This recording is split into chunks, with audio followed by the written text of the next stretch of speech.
સૌરાષ્ટ્ર ઝોનની ભારતીય જનતા પાર્ટીની મહત્વની બેઠક રાજકોટમાં મળી રહી છે। મારી સાથે માધવભાઈ દવે છે। માધવભાઈ, મુખ્ય એજન્ડા શું?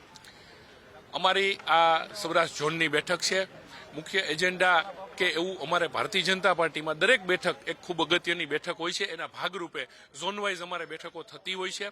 ત્યારે આજે પણ આ અમારી બૃહદ બેઠક રાજકોટમાં યોજાઈ રહી છે। 15 જિલ્લા મહાનગરો સૌરાષ્ટ્ર ઝોનના છે એ આ બેઠકમાં ભાગ લેશે અને અમારા યશસ્વી અધ્યક્ષ આદરણીય જગદીશભાઈ પણ આ બેઠકમાં આવી રહ્યા છે અને અમારા મહામંત્રીશ્રીઓ પણ આ બેઠકમાં આવી રહ્યા છે। ત્યારે એમના તરફથી જે કાંઈ માર્ગદર્શન મળશે એ સૌરાષ્ટ્રભરના કાર્યકર્તાઓ એ કાર્ય કરવા માટે એકદમ ઉત્સુકતા અને તત્પરતાથી એ કાર્યમાં લાગી જશે। મતભેદ અને મનભેદ અત્યારથી આંખે ઉડીને સામે આવે એવા છે, તમને શું લાગે છે?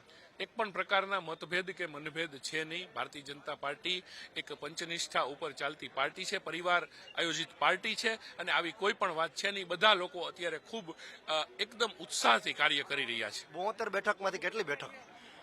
સ્વાભાવિક છે કે 72 બેઠક જીતવાનો અમારો સંપૂર્ણપણે પ્રયત્ન રહેશે અને અમે જીતીશું।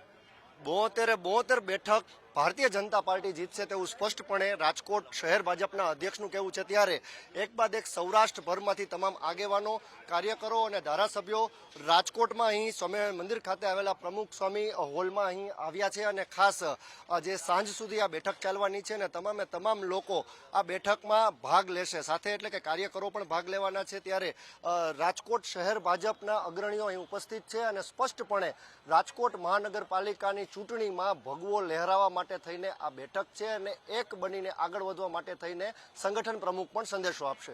કેમેરા પર્સન કિશોર વાડોલિયા સાથે Rishi Dave, news capital channel, Rajkot.